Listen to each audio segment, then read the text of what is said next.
course you're looking to go for. This call is now being recorded. Right, maybe just for me to understand the audience and the breakup, so that maybe I can be a little bit specific on few things if it adds value for you guys. Just put it out in the chat.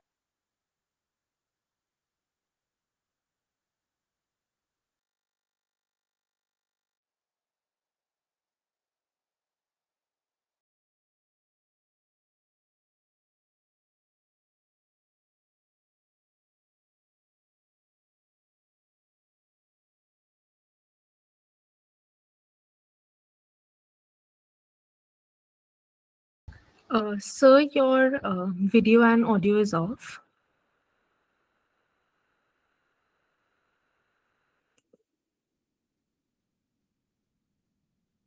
Guys, sir is just joining the class in a minute or so.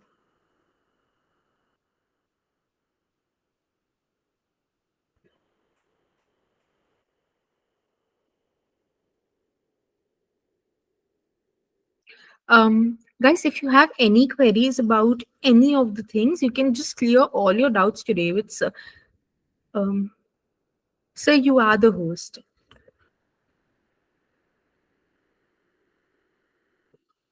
I'll just add. You can do that. Yeah. No, I think. Yeah. No, I think you guys can see me and hear me. Yeah. Okay. Sorry, guys. So small glitch from our side. So I was just asking you about the country and coursework you guys want to pursue. Okay, pharmacology. So also the country, please. That will be helpful for us as well. Okay, USA, Canada.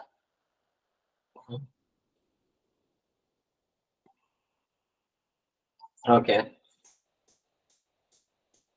Okay, Bharati. So I'll talk about those things at the end about maybe see, personally speaking, I would also say unless you have a strong inclination towards your core engineering or core subjects, in general, the market has more job opportunities for computer science or IT. Yes, you can also choose something called MIS, Management Information Systems, which is not to deal with coding, but you'll be still working with an IT, domain.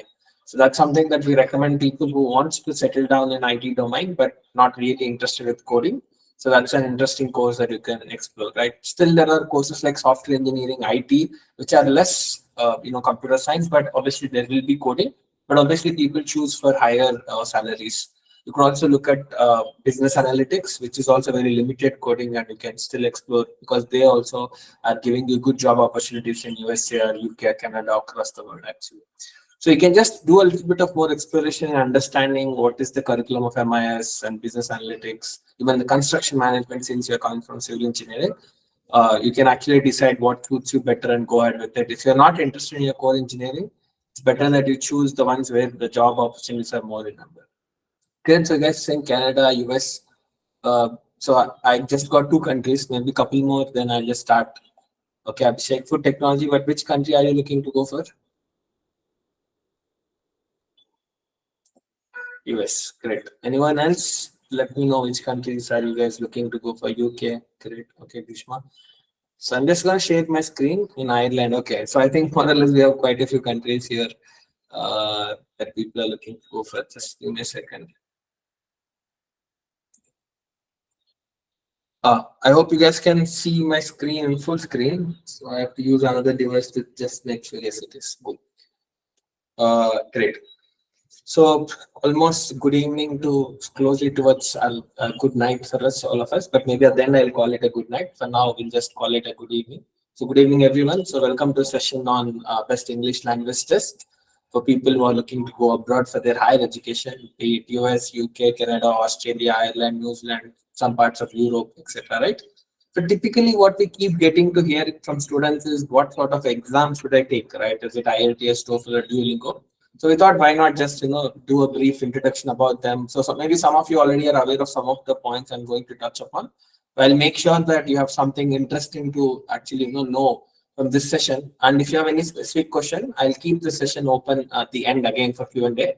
The next 25-30 minutes, I'm gonna do a little bit of talking on things that I believe can help you understand, things about these English tests and what sort of them suits you for your higher education.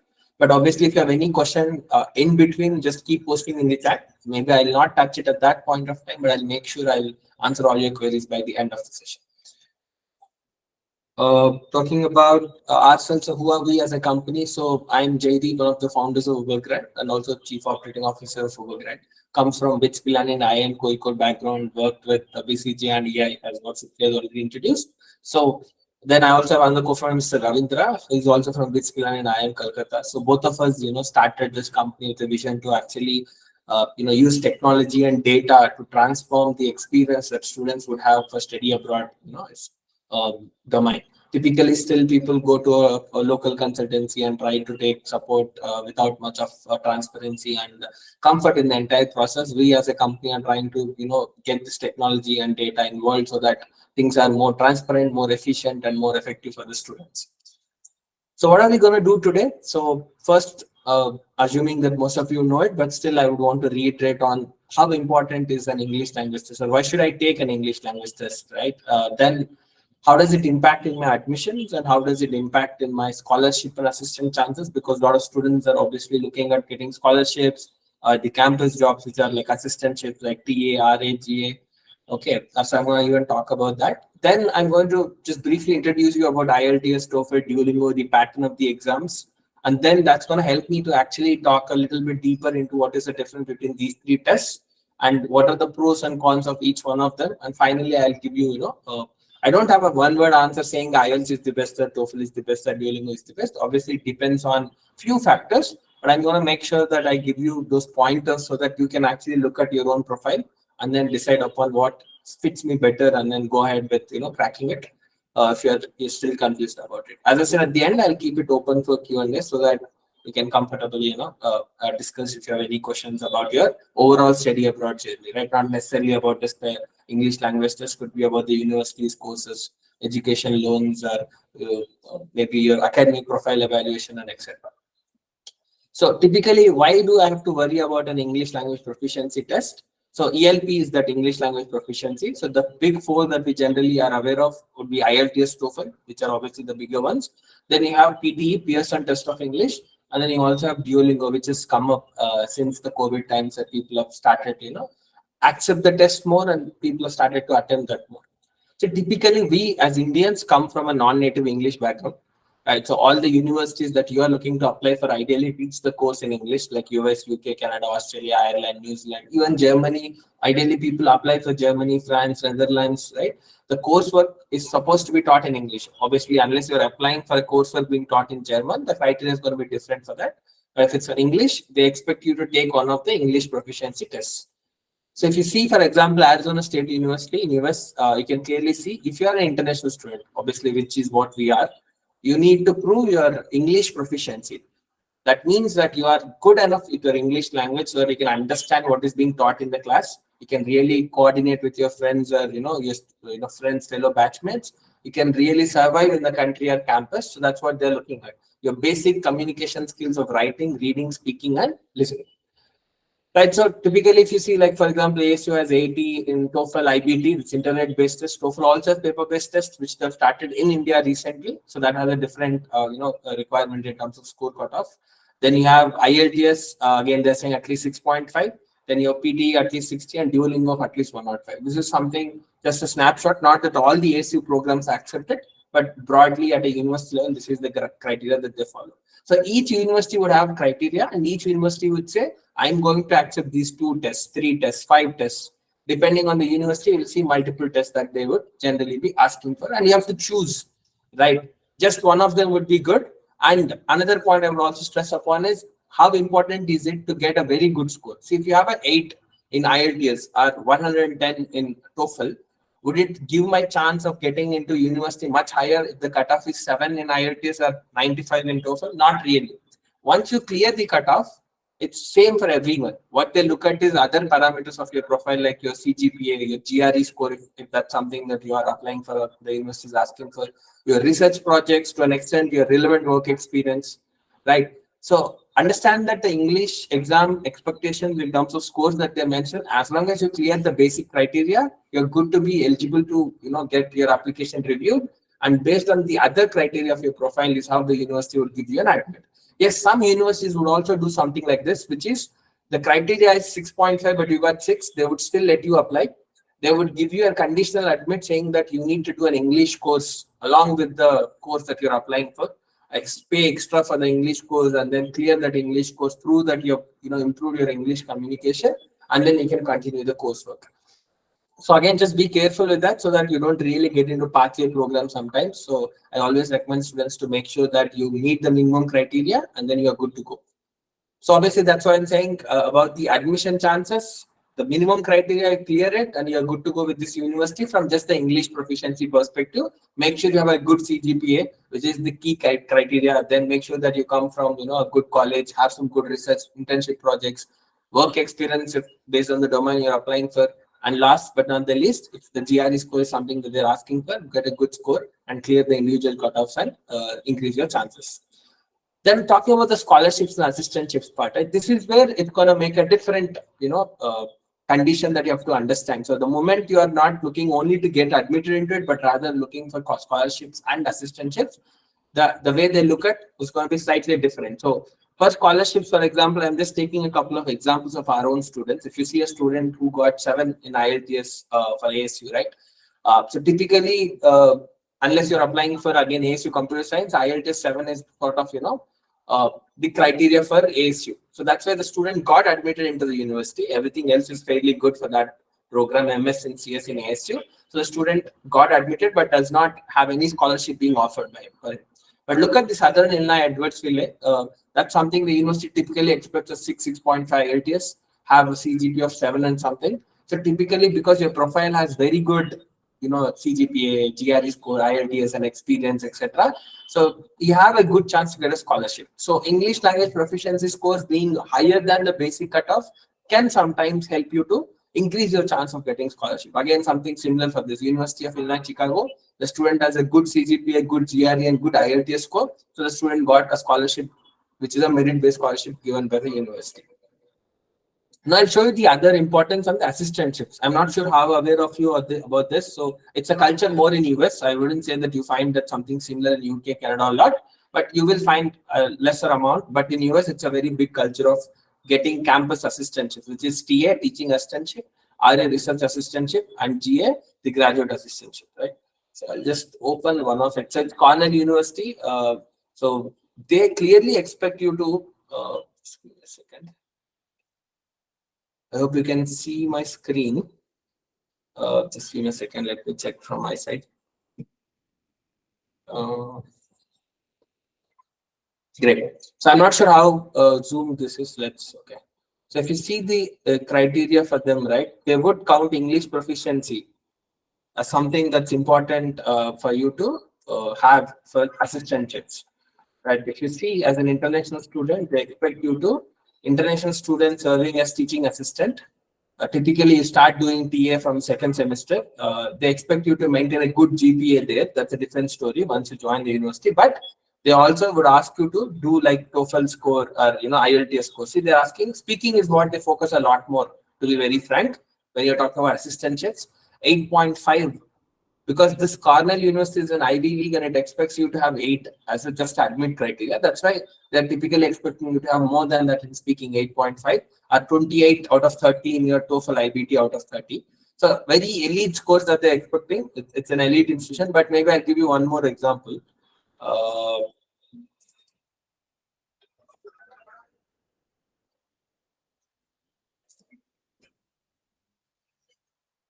And if you see like UT Arlington, which is typically a 250, 300 ranked national public university in Texas. So you would see that they again are saying, you should have 23 or higher in your TOEFL speaking, IBT speaking, 7 or higher in your IELTS. Typically for UTA, you can just get in with 6.5 as the admit criteria. But when they are talking about the assistantships, right, they're being very clear about having a higher, English proficiency scores. So that's a very important thing. Again, I'll tell you that if you actually are looking to, get a good, assistantship and chance of increasing your chance of getting a scholarship, don't underestimate the power of your English proficiency scores as well. Don't let it go. Like, see, you can get an admit with 6.5, but if you can, just put that extra effort to make sure you get 7. If you can get 90 in TOEFL without much of an effort, but maybe if you can get 100, 105 with some effort in few weeks, it's worth it because it's gonna increase your chance of getting scholarship assistantships, which are gonna save you a good chunk of your money and also give you a good experience of being an assistant in to TA or RA is really a good experience and resume point to have again. So that's about importance of English language proficiency, right? Not just for your admit, but also for your scholarships and assistantships. That's really an important thing that I believe you should not underestimate it. The second part now I'm going to talk about is this exams, right? So IELTS is the International English Language Testing System. So typically it's going to measure your proficiency in English as what I talked about, scored between 1 to 9. It's the most widely accepted English language proficiency test. So the best advantage of IELTS, I would say, or the biggest pro of IELTS exam is that it is the most widely accepted English test across the world. TOEFL comes a close second, almost there. But TOEFL recently had a small, a problem with Australian universities because TOEFL has changed its pattern from a 3.5 4 hour exam. They've cut it down to 2 hours. So temporarily, the Australian government, the education ministry, have put on hold TOEFL as not an accepted one for now, but maybe in a month or two they'll be accepting it back, right? So just for now, but otherwise it's also very widely accepted. Then what's the pattern? As I said, it have listening, reading, writing, and speaking. The second best advantage of IELTS, I would say, is the IELTS is the only test which actually does not have integrated tasks in all the English proficiency tests that we talk about. What do I mean by integrated task? Let's say in TOEFL, you would be given a short paragraph to read, understand it, and then there will be a short listening clip, a discussion between two people for you to listen to it, and then you're expected to answer a question in your writing format. So this is called an integrated task because it's testing your reading, your listening, and then you have to produce something in the form of writing. So all the three skills are being combined together and they put it in the writing section in the existing TOEFL format. That's why it's called an integrated task because it's gonna combine 2 to 3 skill sets. But when you look at IELTS, right, it's gonna be a simple individual task at each level. In listening, you're supposed to listen to the audio clip, understand it. You just have to select the options and write 1 word, 2 word answers in the blanks. Reading, you're supposed to read a long passage of 1,000 to 200 words each passage. Then you're supposed to answer again some 30, 40 questions in a 1 hour format. Again, it's going to only test your reading skill. In writing, they'll give you a short, 3-4 line question for you to write an argumentative essay, or maybe they'll give you a graph or a picture for you to interpret and then write an essay, which is the pictorial representation. Then the speaking, they'll ask you simple questions, a day-to-day thing like what are your hobbies, what do you like to do when you get free time, what's your favorite travel destination? Or there's a cue card where they'll give you a short question like tell me about your favorite, hobby. When did you start learning it? Like what do you like about it? Why do you really like to pursue it? What are the pros and cons of pursuing hobbies? There are some sub questions to it. They're supposed to speak on it. So all the individual sections are purely focused on only that particular task. So I've technically seen that students find it a little bit more easier if you are someone who is struggling to score well or have some issues with your fundamental English. Easiest exam to pick up in terms of preparation and sort of show improvement is something to do with your IELTS from what I have seen with a lot of students. Now talking about the Duolingo test, right? I would say very openly the biggest pro of Duolingo test is the easiest test that I have seen so far.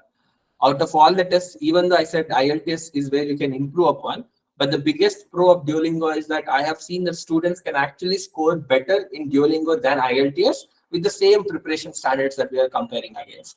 That again is another point I've observed is that a lot of universities are still trying to map the relevant score for IELTS, TOEFL, and Duolingo, which basically is an advantage at this point of time. Maybe down the line, a few years down the line, maybe I would see the Duolingo criteria would go up. For example, getting 105 in Duolingo for Arizona State University is much more easier for you to do than getting a 6.5 in IELTS, to be frank. So I have seen people who scored 6 in IELTS just comfortably walk to the Duolingo test, take a couple of mocks, then go ahead and take the test, and within a week, then they have scored 105, 110, 115. So typically, that's where I think Duolingo has a good edge in terms of being the shortest exam, just a 1 hour test.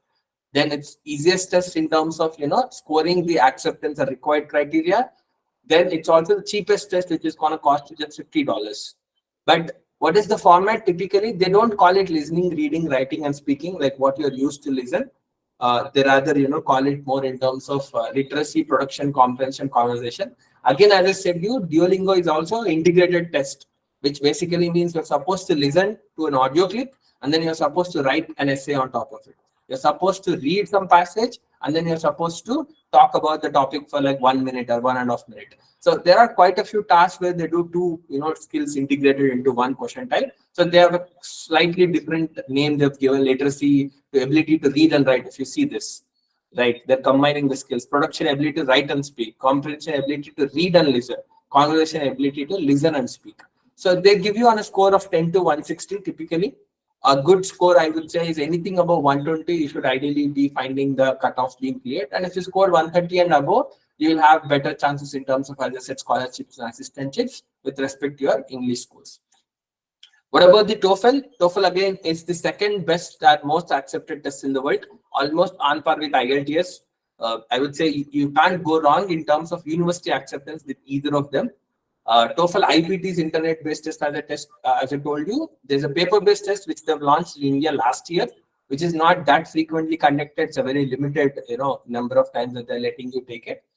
The latest IBT test has been shortened into a 2-hour test, and it's almost accepted by 10,000 universities in 100 plus countries. And you also have another advantage is TOEFL. If you have a problem with traveling to a center, TOEFL also lets you take from the home. But I'll also tell you, be careful that not all the universities are accepting TOEFL home-based exams. There are few universities who are very clearly telling that we'll only accept center-based tests, like TOEFL at center, IELTS, which is obviously only done at center. There's no home-based test for them, right? And also they don't accept Duolingo because it's a complete home-based test. So what is the new pattern of TOEFL? As I said, it's going to be again reading, listening, speaking, and writing. Nothing different. If you just talk about the scoring. They will score you 0 to 30 for each section, and all 4 of them combined sum up to 120. So you can score between 0 to 120. Anywhere between 90 to 120, it's like doing fairly good. 100 above is obviously a good score that you would clear most of the universities' cutoffs. Right. As I said, this is something about integrated tasks that you see. For example, in speaking, you're supposed to listen, read, and then you're supposed to speak on a topic. In writing also, you're supposed to read a paragraph, listen to an audio conversation, then you have to produce an answer in terms of a small essay or a conversation. They also have something called, in a new format, online classroom experience, where they also, there's a teacher teaching something, then there are some students who have given some answers in a chat box, then you're supposed to give your answer based on the entire conversation and the chat box that has been produced. Again, this is something that testing your reading, then you're listening, and then you're supposed to do the writing. So that is where I think the challenge of the TOEFL comes into picture, where it's gonna be a requirement for you to really understand multiple skills and then apply them. The second challenge I would say is also that TOEFL's new pattern basically means a lot of material has to be created for you to understand and practice. IELTS has been ironed out in terms of patterns and scoring criteria, and people have really figured out what to be done. Duolingo is relatively easier exam, but I would clearly tell you that if you are comfortable with your language, basic communication skills, there's no difference between either of these exams. So the last one I'm going to talk about before I'll show you a few things about the acceptance and what do you need to decide upon, what do you need to think about designing the exams, and a very summarized format which I've already talked about. IELTS is the only test, I would say. No, I know TOEFL is also doing paper-based, but very limited. One which gives you a lot more chances to really attempt a paper-based test. So I see a lot of students who are not very comfortable with computer-based tests, as in read the long paragraph from it, and they don't really, are comfortable with, answering questions while listening to the audio clip and parallelly, typing out the answers. That's where people prefer paper-based, because they get enough time to transfer the answers. They can read from the book. They can underline the things that they want to in reading case. So IELTS still has the edge that if by chance you're someone who is not comfortable with the computer-based test, the best one is the IELTS one, which has highest acceptance and also lets you take a paper-based test. Obviously, the number of slots are going down and down. I can see over time. They're still giving you enough slots if you just plan at least a month or 2 in advance to book your IELTS paper-based slot. TOEFL, PTE, Duolingo are computer-based completely, as I said. Even the speaking round in IELTS is going to be face-to-face, but the rest of the things are where you're going to record your voice into a system, and then either bot or a human would rate your recording later and give you a score based on your voice recording that you have submitted. Durations, IELTS is 3 hours. Now the latest one, there should be a correction, it's just 2 hours TOEFL test. PTE again is a 3 hours long test. Duolingo is just a 1 hour test. The cost, IELTS, TOEFL, PTE more or less stay the same, But the Duolingo is the one which is very affordable and costs you 1/3 of what the other tests are charging you. The score ranges doesn't matter. Everyone has their own score range. I'm going to show you a comparative chart in a while. I think the biggest difference I would say, which is what should decide to you on which exam you should take, is two things. One, the acceptance, universities acceptance amount. Sorry, I mean the number of universities that accept your scores. Number two is the challenge of scoring well in these exams, which I would say with preparation, Duolingo is the first one, easiest one. Then comes the IELTS, and PT, TOEFL come in the third position in terms of easiness. The validity is 2 hours, 2 years across all four. There's no difference between them. The score duration, as in the report generation, right? If you take a paper-based IELTS, that's going to take you 10 to 14 days, 2 weeks up to 2 weeks. But if you take a computer-based, it's going to be less than a week. TOEFL also, it's going to take less than a week. If you're taking, computer-based, which is what they're doing right now. Duolingo and PT is going to give you in a very shorter period. Like Duolingo comes in 2 to 3 days. So if you have that shortage of time because of a deadline that you're looking for and there's acceptance between multiple, maybe then you have to choose the one which gives you the shortest period. Talking about the comparison between the scores, right? The Duolingo, the TOEFL, and the IELTS. Which one is, like what are the scores which are going to become considered to be on par with? So as I said, I'm very surprised with the difference in terms of the way the universities perceive the Duolingo score. Some universities expect 6.5 as the IELTS criteria, but if you see here, a 6.5 should be like 120 to 125 in terms of Duolingo score. This is officially picked up from Duolingo's website. They have, upgraded their comparison chart just like few months back, almost 6 months back, I think, if I'm not wrong. But still, universities ask you 105, 110, when the IELTS expectation is 6.5, TOEFL's expectation is 90. Right? If you see, the 90 should be again close to 120.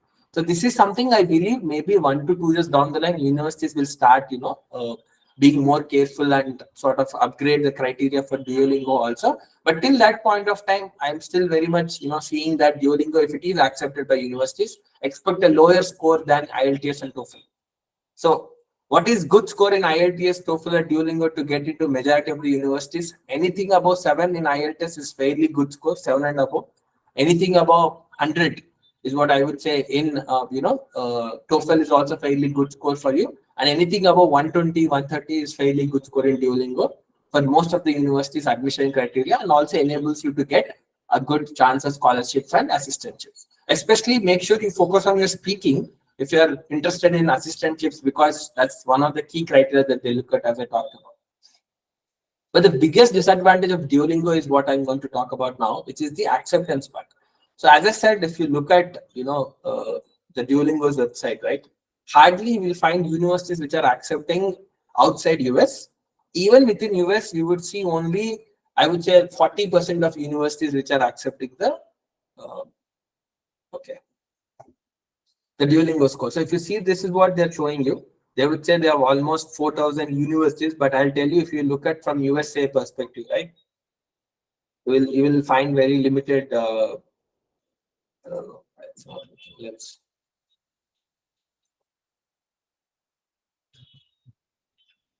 We can also go ahead and see based on the country you're looking at. So, and these are not the universities. There are quite a few small colleges or local colleges that you're talking about, schools, high schools, and all. So we are more worried about, let's say, post graduation. If you're looking at graduate, you'll find very limited, universities which are accepting it. It's hardly 400. Again, if you see, these are again not very famous ones. A lot of ones are colleges and all of that. So for me, I would say the better way for you to know is if you can go to a website, and let's say you're, as some of you said, I want to go to United States and do my master's in business analytics. Right, you can go ahead and do in our homepage, and you can actually select to know which universities are accepting the Duolingo. Right, so you'll see Cornell is accepting, the Carnegie Mellon. So you can come down all the way and see what are the universities that are accepted. And if you want to know the universities that fit your profile, you can as well, select like, okay, let's say my PR is 300. You can give an estimated score also. So let's say Duolingo, I would expect I'll get 120. And then I have a CG of 75, 7.5 based on what's your CGPA. Then I'll just enter it. Then I'll get even more refined, universities that accept the program, that accepts my Duolingo, and also gives me, I think I entered it. Now again, I have to go and do the acceptance part. Let's do this. Right, for example, this one. So it's accepting and it's expecting a 105, but IELTS is 6.5, as I told you, right? So you can really go ahead and read out more and understand what kind of universities are letting you with the Duolingo. So then that's a very important thing that you understand, and then take a call. If the type of universities you are looking at, let's say I'm looking at, let's say University of North Texas, for example, right? I can go ahead and search in the website. And then I'm looking to do masters in analytics, right? As one of you said, maybe in computer science or MBA, whatever the course that you're looking to do. So let me just, right. So let's say computer science. I can go ahead and see, okay, it's GR is required. This is the score that they recommend as a minimum score accepted, TOEFL, IELTS, Duolingo. These are the minimum scores that I need to get. So this is going to give you a sense of, okay, the type of university I'm looking at, are they accepting Duolingo for the programs I'm interested in? That's when you can actually take a call and then, take a call on type of exams. Between TOEFL and IELTS, you would see 99 to 98% of universities accepting both of them. So it's more of a choice between what exam suits better for you. Right. But Duolingo is something that I can tell you, and PT also, not widely accepted in USA. PT is very widely accepted in Australia. Duolingo is mostly accepted in USA only, but even there it's very much limited. If you're looking at Canada, there's something called SDS, Student Direct Stream. So Canada's Student Direct Stream is like a fast-paced way of getting study permit to Canada. So for students, it's a very good option to look at. And the IELTS was the only test that was accepted earlier. Just in the month of May this year, they've started accepting the TOEFL and PT also. Duolingo is not still accepted.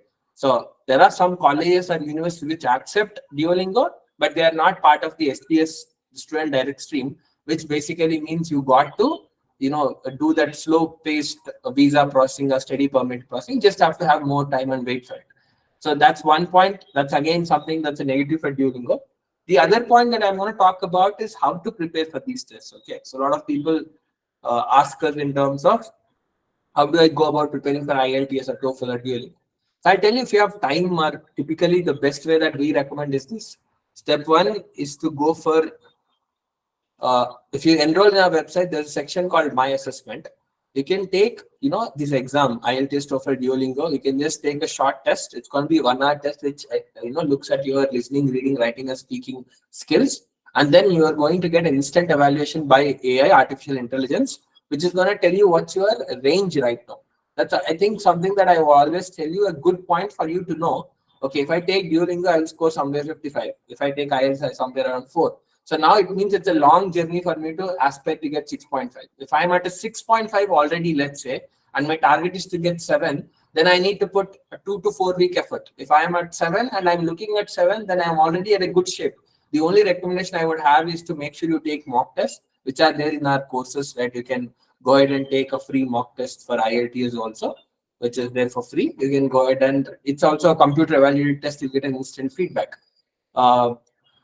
Let's say after you've taken the assessment test, now you've got a sense of where you stand. Now it's time for you to start preparing. So we are offering free live IELTS class and free Duolingo classes. If you are someone who is interested in either of the course, it's better that you can come and enroll. It's absolutely free.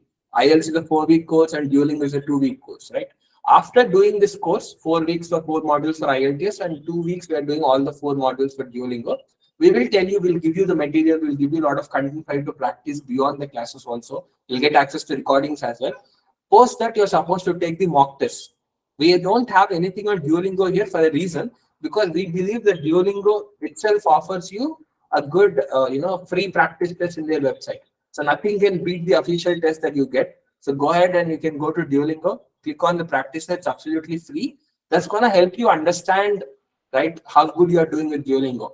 It's going to give you a broad range of 110 to 140, for example, which is basically a sign that you're somewhere between 120, 125-ish. So I would say the moment you reach that range where you're comfortable, you can absolutely go ahead and book the test and take the test. Till then, make sure you revise. Maybe you can attend the classes multiple times. You can rewatch the recordings that we are already giving in our portal. You can go ahead and also access it, and you'll get them every day. So we are not doing anything on TOEFL as of now, but again, for now, we only have IELTS and Duolingo. If you're looking at TOEFL, then the option is to go to the TOEFL's official website and buy out some of the practice material. But otherwise, for IELTS and Duolingo, we're doing free classes and free content. You can absolutely leverage it. So I would say On average, to prepare for Duolingo, a good 2 weeks is a good effort to prepare.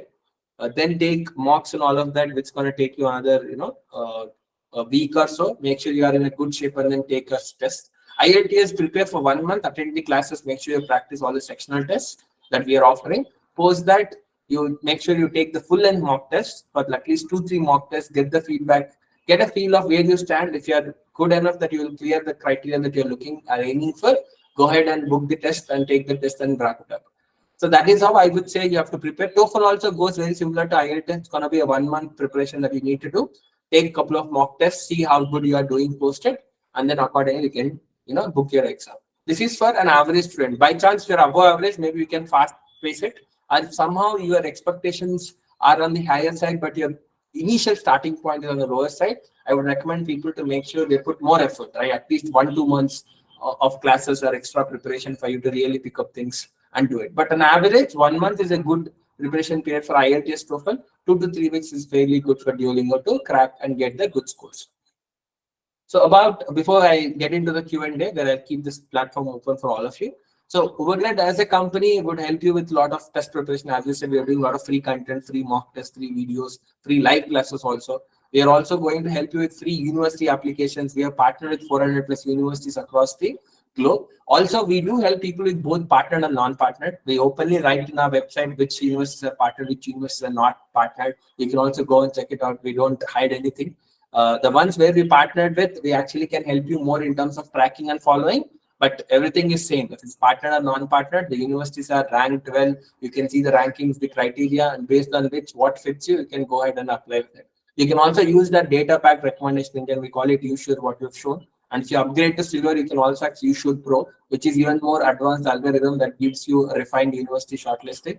Also, will help you with SOP, LOS, writing services, and all. If you take services with us, I said again, it's a free process that we are doing, and a lot of partnered universities. For example, Arizona State University is going to charge you $110. If you apply through it, it's absolutely free because you're partnered with them. So it can also happen that you have chosen some universities, and if it's something that we are partnered with, and you can get benefited, you can just reach out, and then take that benefit and use it for yourself. We also help with the education loans. We have partnered with 10 plus banks and NBFCs where we can give you a best interest rate and get you multiple offers from multiple banks and NBFCs. You can choose what is the best option that you have and go ahead with it for your next steps. We also help you with the visa process, DS-160s, mock interviews for UK, the Canada GIC and UK blocked accounts. We do help with a lot of these things. So if you are in need of anything, you can obviously help reach out to our team. So that's it from my side. So I'll keep the session open, the floor open for you guys to ask questions. Maybe in 5-10 minutes we can wrap it up, post the discussion of your doubts or anything. So maybe let me just see the chat. I haven't seen the chat. Okay. Preferred over a student who has taken Duolingo for admission scholarship. So yeah, it's a fairly good question, Shloka. So I will tell you. Okay, escalations, you scored 135 in Duolingo. That's fairly good. So I really appreciate that you scored well. So I think the next step you should do is to look at universities that you want to apply for. I'm not sure of which country you're looking to go for, but I would say I'm assuming you're going for USA. That's why you've taken it. So this is one question I keep hearing from a lot of students in terms of, is there any difference in terms of the university admission chances or visa process or anywhere based on what type of English test I've taken? So let's say I've taken IELTS instead of Duolingo. Would people give me more weight, or because if I've taken Duolingo, people would appreciate me less? Not really. There's no difference. If a university says that I'm accepting Duolingo and IELTS, it doesn't matter what test you have taken, as long as you clear the cutoff, you are same with everyone else. Even for visa purpose also, it's the same. I keep hearing these questions, assuming people somehow feel that Duolingo is not as appreciated as IELTS. I think the biggest downside of Duolingo, as I told you, is the acceptance of universities. Only few universities are accepting as compared to all other tests. But if a university writes in their website that I accept Duolingo, just because you've taken Duolingo, they will have no problem with it. So just make sure that you are choosing the universities that you're happy with your profile, that fits your profile. And if they accept Duolingo, fairly go ahead and take the test. But let's say if your aim is looking at a certain level of universities, like I'm looking at UT Austin, right? I'm looking at Carnegie Mellon, I'm looking at Duke University. Duke accepts Duolingo, but Carnegie Mellon doesn't accept Duolingo. So maybe that point of time you don't want to compromise, you can go ahead and choose IELTS or TOEFL so that all the universities do accept. But if you are set of universities accepting Duolingo and IELTS, then it's a choice that you can decide on cost and ease of cracking the exam and then take a call. But it does not affect your admits or scholarships or the visa process just because you have taken Duolingo instead of some other exam.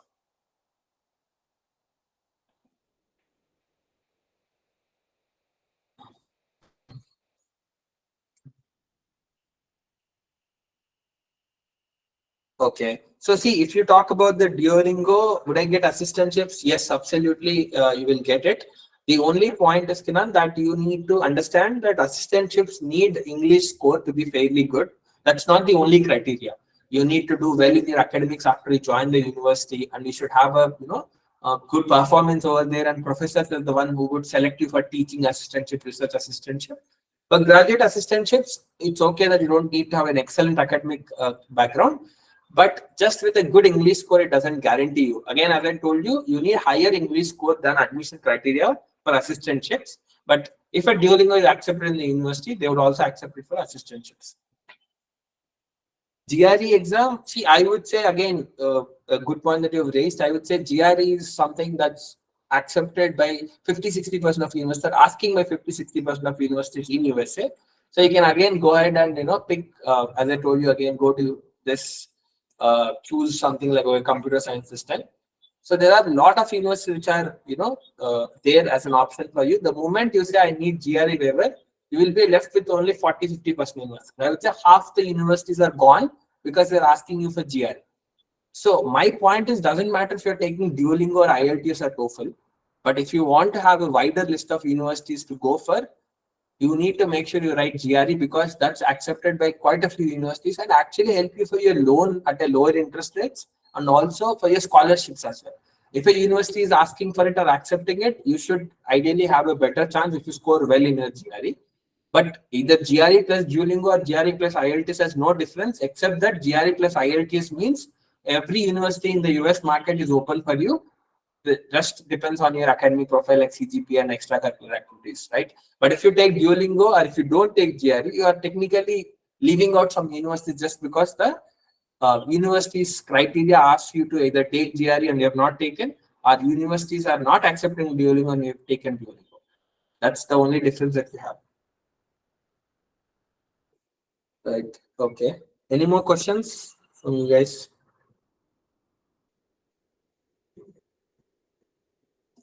Okay. Isma, it's a good question. So I would show you again one more thing. So let's say if you go here and select something, let's say you are saying your IELTS is 6, and I'm just giving you an abstract value for percentage. You can obviously recheck yourself, but let's say if you get something like this, these are the universities that are being recommended from your side, from our side. But let me just show a couple of things, right? Let's say this university is actually asking you for 6.5, though I've entered 6. This is one which is actually asking for 6.5, but the Duolingo score is 120. So as I told you that I have seen quite a few universities where the Duolingo score, if it is accepted, is on the lower side than the IELTS score requirement. 6 would not let you join this program, for example, but I can tell you that if you got 6, if with some preparation, you can easily score 120 in Duolingo. Without preparation itself, we can score 105, 110. I've seen quite a few students do it. But with a little bit of 1 week, 2 weeks effort, you can comfortably score 120 plus. With 6, you will be really struggling to find a lot of good universities, public universities and budget-friendly universities in USA. So my recommendation to students who haven't scored 6.5 and above in IELTS, if they've scored only 6, I would say it's okay, you go and score 6. You still find a lot of universities that accept with 6. Go ahead and put another couple of weeks effort, crack Duolingo and see how much you can score. You can use both the scores based on the university that you choose and see if it really helps you to have better universities in your hand if you take Duolingo and score at least 110 and above, which I think can be done with just 1-2 weeks of effort. I can assure you that.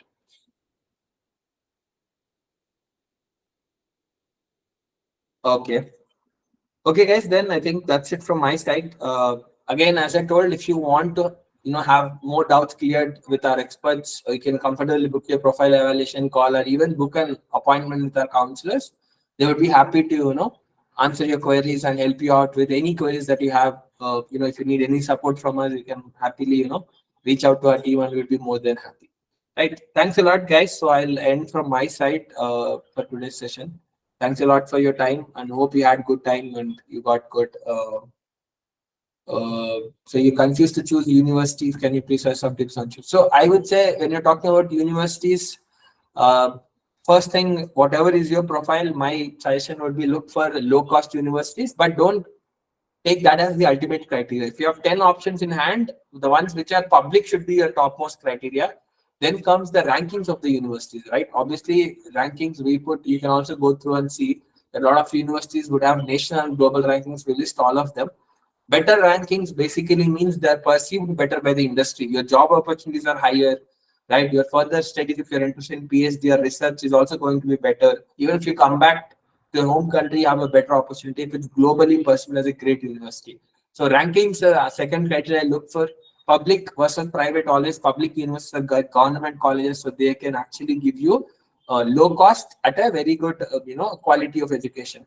So these are what I ideally look at, and most importantly, also look at the program that you're interested in and the rank that particular program holds. We also give department rankings if you can actually go through this in detail. So sometimes some university could be ranked at 100, but your computer science masters is ranked at top 50.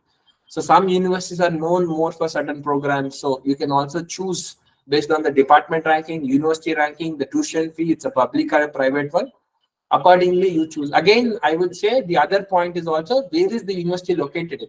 The big four states of USA, where I think when talking about USA, if you're talking about UK, look for London, where the job openings are more in number. If you're talking about Canada, look at those 3, 4 provinces, right? Where like people ideally go for, avoid certain colder provinces and pick the ones where you have more job opportunities for domestic, I mean, Indians to settle down. So choose those universities which are located in those states so that will also help you to look for job opportunities as well as internships post or during your education. Right, that's what I would say as another point for you to keep in mind when you choose the universities before you apply for.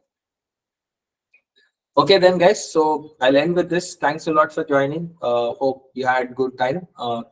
So as I told you, if you have any further doubts, you can obviously book a call and get help from our experts, and they will be more than happy to help you out with this. Right. Thank you and good night to all of you. Mr. If you want to take over. Yeah. Thank you, sir.